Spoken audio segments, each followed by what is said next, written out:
Hey guys, Comics Kid 2099 here, and I wanted to do a review on a movie. Now, I don't have the movie physically here in front of me, so I'm just going to go ahead and tell you the movie is the 1984 David Lynch film Dune, based on this science fiction novel by Frank Herbert called Dune.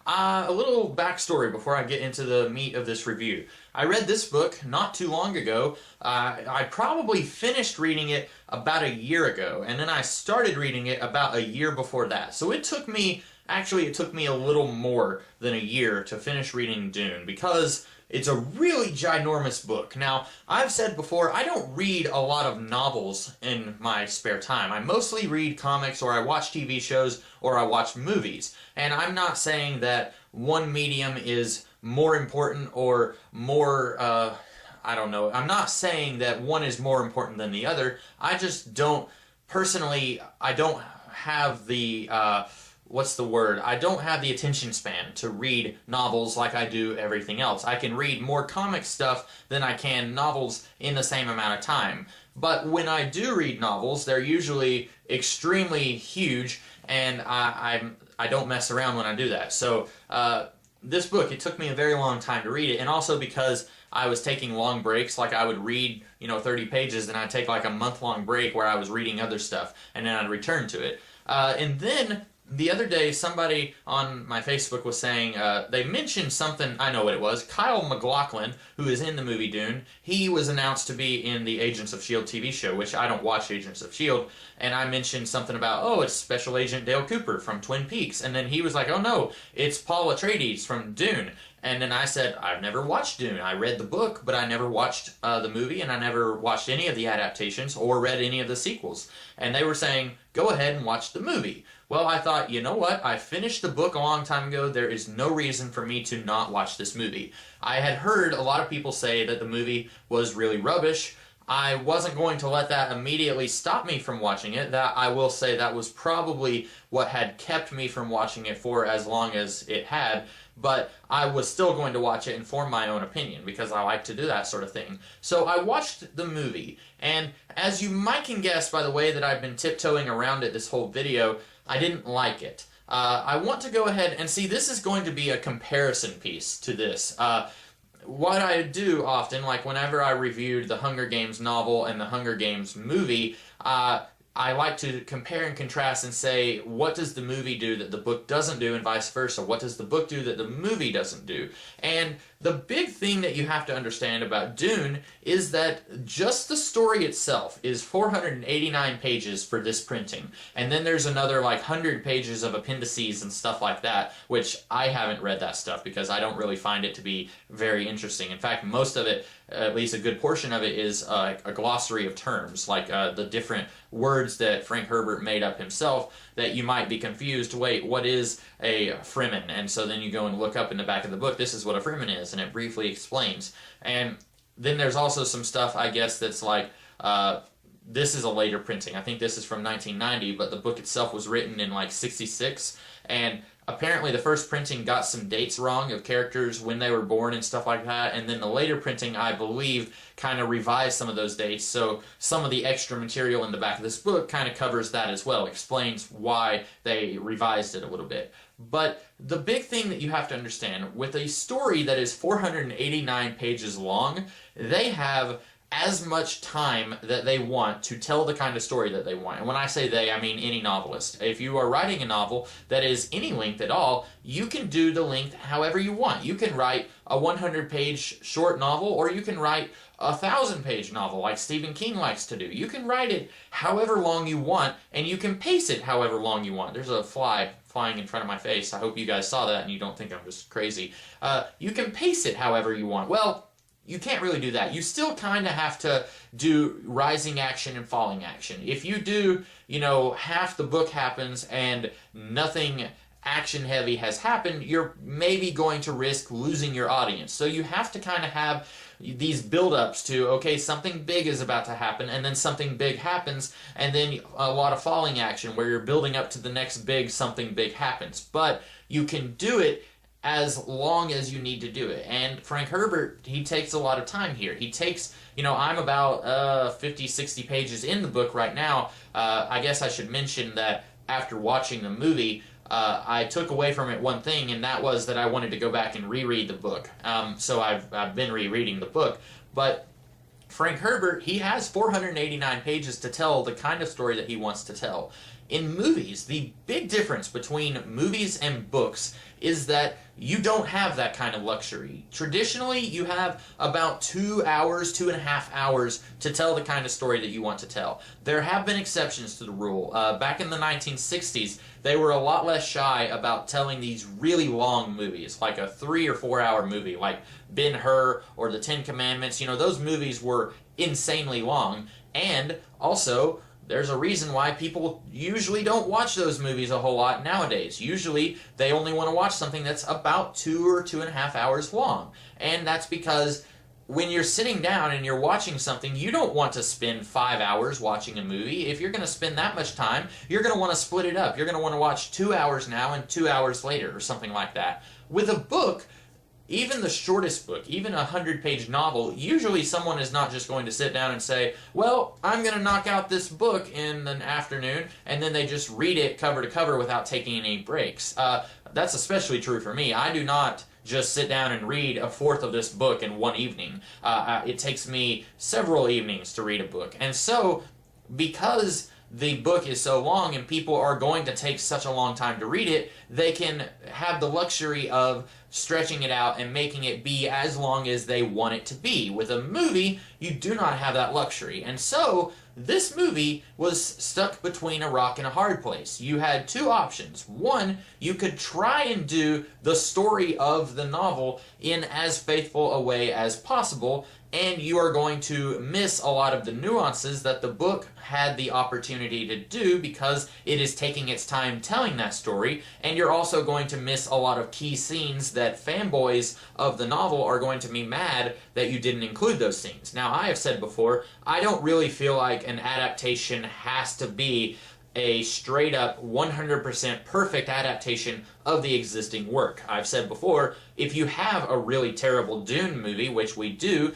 you're not ruining Dune because I still have the original story right here. And if Dune is awful, I can just go back and read the original story, and it doesn't change the original story. The original story is still there, and it's still good. That story, you know, if anything, Dune, the movie, made me realize, like I said before, it made me realize that I wanted to go back and read the book. And this movie, it's about 2 hours long, a little more than 2 hours long, and yet it gets a lot of scenes are just straight up taken from this book. And then there's not that many scenes that are removed from the book. There's a few, and apparently there's a director's cut of this movie, which I have not seen, and I don't think I'm going to watch because I didn't enjoy the 2-hour version, so I really don't think I would enjoy the 3-hour version either. But the thing is, when you are just taking scenes from the book, but then you're missing other scenes, usually, especially in the case of this movie, that kind of makes the story fall apart. For example, and I'm going to spoil this a little bit, but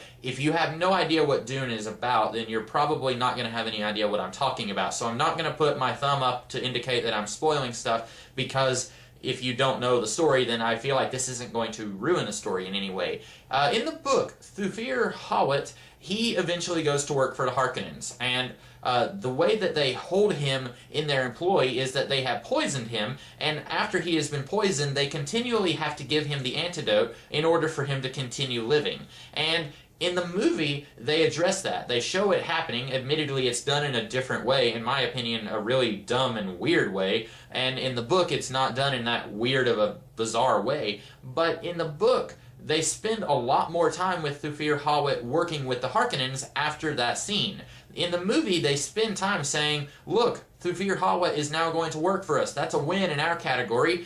But then they don't spend any more time with Thufir and the Harkonnens after that point in the movie. It's like they have to rush through this entire 489-page story in the span of 2 hours, so they don't have any more time to spend on Thufir Hawat or the Harkonnens and the way that he's working with them. In the book, there are several scenes, at least 2 scenes that I can think of right off the top of my head, where they kind of build on this working relationship that he has with them. And because this movie could not be 6 hours long to get everything from the book into it, they kind of have to skip over some of that stuff. And it makes me think they really should have just skipped over everything with Thufir Hawat working with the Harkonnens if they weren't going to do all of that stuff with that whole subplot.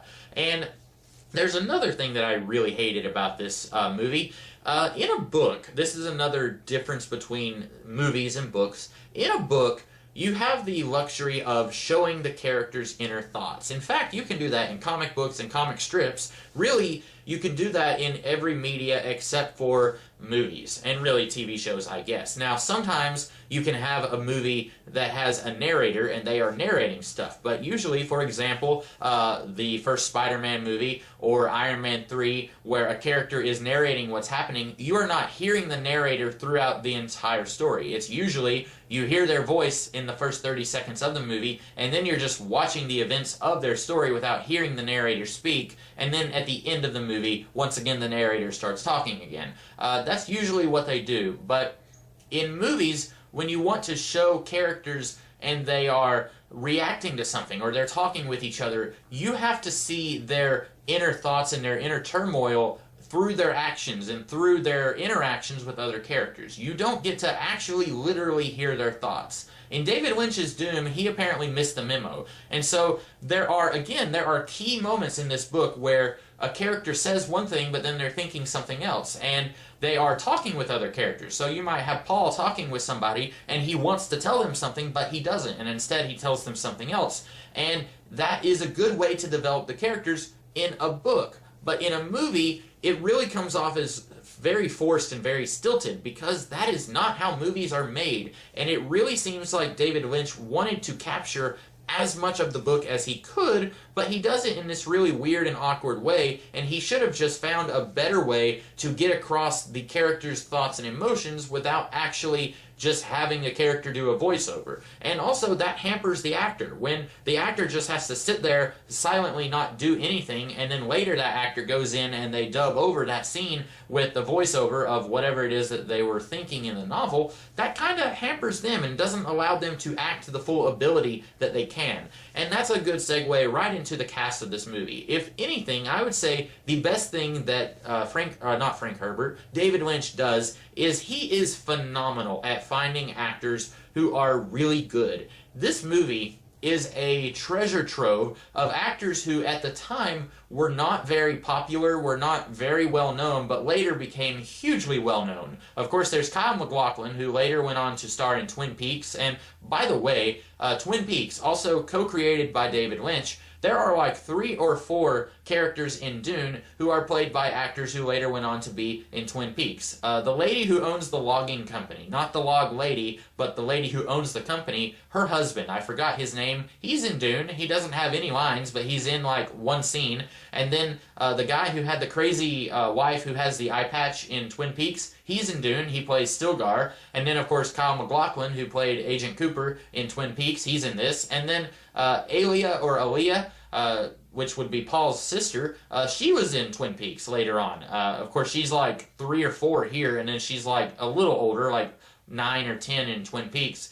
All of these people, and more, they were not that big actors at this point in time, but it's almost like David Lynch has this hidden power where he can see this actor is going to be a really big actor someday, and I am going to use them before anyone else knows what they're capable of. There are other examples of this other than his Twin Peaks alumni who he was using here, which I guess since this is before Twin Peaks, they weren't Twin Peaks alumni. You also have Patrick Stewart playing Gurney Halleck, Dean Stockwell from Quantum Leap playing Dr. Yue, and Max von Sydow, who I guess he actually had a pretty long career before this. I think he was acting in the 60s, but he's going to be in the next Star Wars movie, by the way. So, like, he's a very well-known actor, and I don't think he was quite that well-known in 1984, but he did have a career behind him at that point. And then you have Sean Young, who was later in Blade Runner. She's in this. She plays Cheney.